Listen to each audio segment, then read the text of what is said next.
hic et nous, comme nous parlons, comme on dit en latin. C'est quoi l'urgence? Est-ce que l'urgence, c'est l'élection du président de l'Assemblée nationale ou c'est d'abord le budget que nous sommes obligés de doter à la population? Donc pour l'instant, nous finirons par élaborer ou bien voter le président de l'Assemblée nationale. Et aujourd'hui, honorable président, il ne faut plus créer une autre crise. Donc aujourd'hui, c'est le budget que nous devons doter à notre pays. Ce n'est pas ce que vous engagez aujourd'hui. Nous nous opposons. Si vous allez aujourd'hui dans cette session ou dans ce calendrier maintenant, ou bien aujourd'hui, intégrer l'élection du président. Sous la conduite du président intérimaire, le professeur Isaac Jean-Claude Tshilombaï Moussaou, les députés nationaux ont adopté à la majorité ce jeudi 2 octobre 2025 le projet des travaux du calendrier de la session ordinaire de septembre 2025 et le projet de loi portant prorogation de l'état de siège dans les deux provinces, soit du Nord Kivu et du Sud Kivu. À l'ouverture, les speakers de la Chambre basse du Parlement a communiqué à la plénière la raison de l'ouverture retardée de la séance due à un échange social avec les agents et cadres de l'administration de l'Assemblée nationale. S'agissant du projet du calendrier des travaux de la session budgétaire, le rapporteur de l'Assemblée nationale, le professeur Jacques-Tullier Sengekeli, a présenté devant la plénière ce tableau synthèse qui comporte des matières non législatives avec 3 arriérés et 5 nouvelles matières suivies de matières législatives portant 32 propositions et projets de loi ainsi que 12 nouvelles matières. Il a également expliqué le choix judicieux porté sur le matières alignées. À ce qui concerne les arriérés de matières législatives, c'est-à-dire le projet de loi et de propositions, nous en avons 32. Le premier projet, c'est le projet de loi portant ratification de l'ordonnance loi numéro 24/002 du 22 janvier 2024 portant autorisation de la ratification de la Convention de l'Union africaine sur la prévention et de la lutte contre le terrorisme. Tour à tour, les interventions des élus nationaux sur ces tableaux synthèse législatifs et portées sur l'examen approfondi et l'intensification des travaux sur les matières qui seront traitées et envoyées en commission permanente, notamment celles liées à la commission politique, juridique et administrative. Nous vous demandons le bureau, puisque quand vous parlez conférence des présidents, la conférence des présidents, c'est une structure restreinte qui ne représente pas tous les élus légitimes du peuple qui sont 6 places et 6 places. C'est urgent. Quand vous dites que ce n'est pas urgent, c'est urgent aussi pour les autres et pour nous. Monsieur le Président, il fallait inscrire les élections du président et du rapporteur adjointe ou adjoint dans les calendriers pour que nous puissions discuter ensemble avec vous. Je vous remercie. Merci beaucoup, honorable. Merci beaucoup. S'il vous plaît, je voudrais juste noter ici que nous sommes en pleine discussion d'un point à l'ordre du jour et que avant l'adoption, nous avions soumis à la discussion et à la possibilité de proposer d'autres points. Ça n'a pas été fait, mais nous avons déjà, lors de la plénière passée, rencontré cette préoccupation-là et que nous vous avons signifié que les commandants suprêmes, le chef de l'État, l'arbitre des crises institutionnelles a été saisi de l'information de ce qui est arrivé à notre Chambre. Et c'est constitutionnel. Nous attendons donc ces orientations à cet effet-là.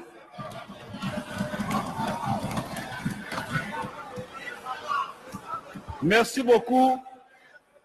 Est-ce que Venez, honorable, je crois que vous venez pour les observations sur le calendrier.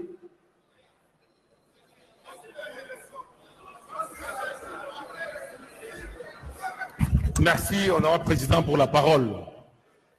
J'aimerais ajouter un élément de plus sur ce que les collègues viennent de dire. Avec mon passé de banquier, je suis au courant qu'il y a une circulaire du ministre des Finances qui interdisait à toute personne assurant l'intérim dans une institution publique d'engager de dépenses dans les comptes appartenant à l'institution. Je crains beaucoup que nous ayons un blocage d'un moment à l'autre. Étant donné que la personne que vous êtes joue l'intérim et que la présence de ces documents, s'il vous plaît, que la présence de ces documents puisse vous empêcher d'opérer dans les comptes de l'Assemblée nationale.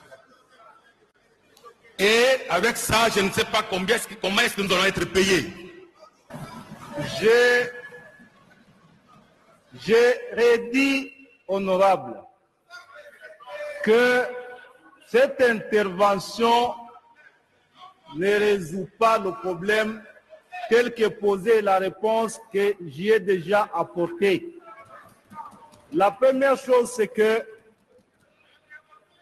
il n'y a aucune circulaire qui interdit à l'intérimaire d'engager l'institution.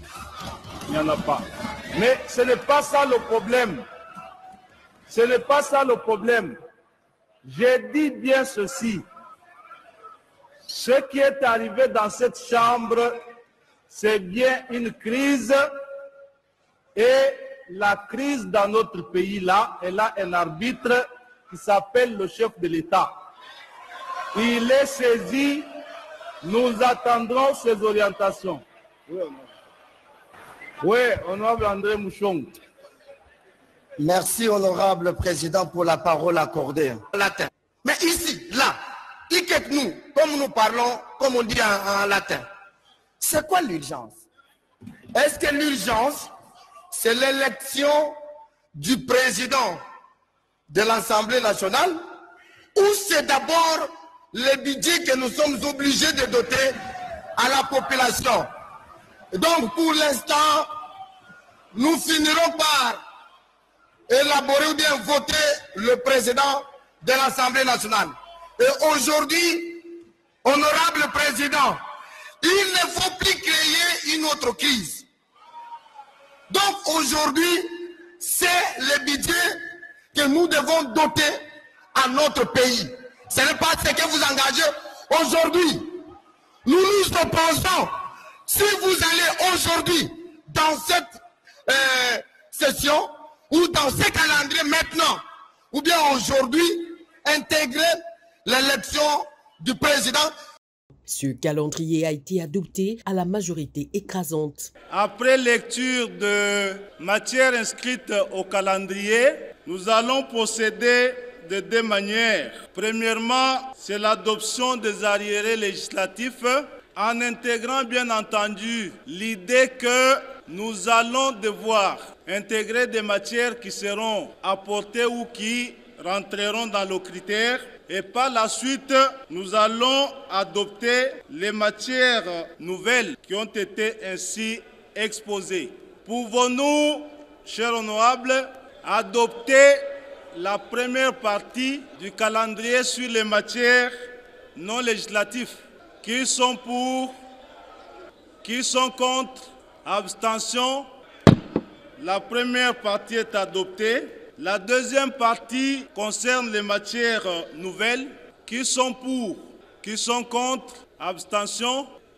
La deuxième partie est adoptée.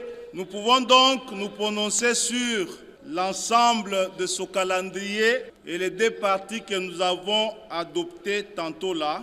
Qui sont pour le calendrier? Qui sont contre? Abstention. Le calendrier de la session de septembre 2025 est adopté. Quant à l'adoption de la loi portant prorogation de l'état de siège, après un débat houlé, l'essentiel des interventions ont porté sur la durée et la qualité de cette mesure d'exception. Après débat, 353 députés nationaux ont voté pour la loi, 31 voix contre et 0 abstention sur 384 votants. Après vote nominal, les services ont comptabilisé de manière suivante les voix exprimées. 353 ont voté pour, 31 députés ont voté contre, aucune abstention sur 384 députés ayant pris part au vote. Ainsi dit, la loi est adoptée. ICD signale que cette loi portant prorogation de l'état de siège a été votée article par l'appel nominal. Cette nouvelle prorogation entre en vigueur ce 4 octobre 2025.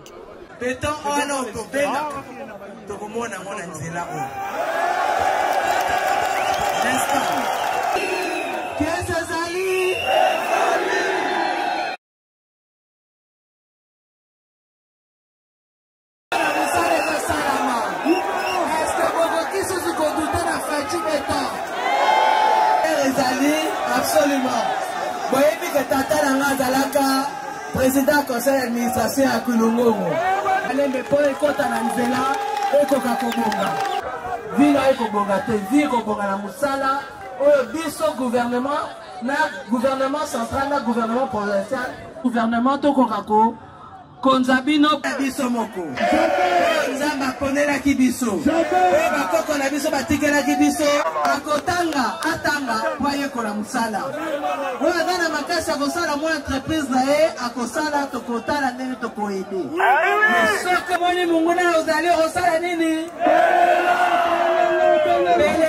Cette mobilisation contre les VIH-Sida fait suite aux recommandations de la présidence de la République démocratique du Congo. Autour du gouvernement militaire de l'Ituri, le lieutenant-général Luboyanka Chamadjoni, le programme multisectoriel de lutte contre le VIH-Sida a présenté l'état d'avancement des actions sur terrain. Depuis 20 ans que nous sommes installés à l'Ituri, là c'est la deuxième grande réunion pendant la période de l'état de siège avec son Excellence, Monsieur le gouverneur militaire, qui a accepté d'organiser ces différentes réunions pour rassembler tous les techniciens qui sont dans la lutte contre le VIH-Sida, y compris les chefs de division qui remplacent le ministre sectoriel parce que nous sommes pendant l'état de siège, pour penser ensemble comment est-ce qu'on peut organiser la lutte contre le VIH-Sida. Pour les coordonnateurs provinciaux du programme, la volonté politique est claire, endiguer la propagation du VIH-Sida,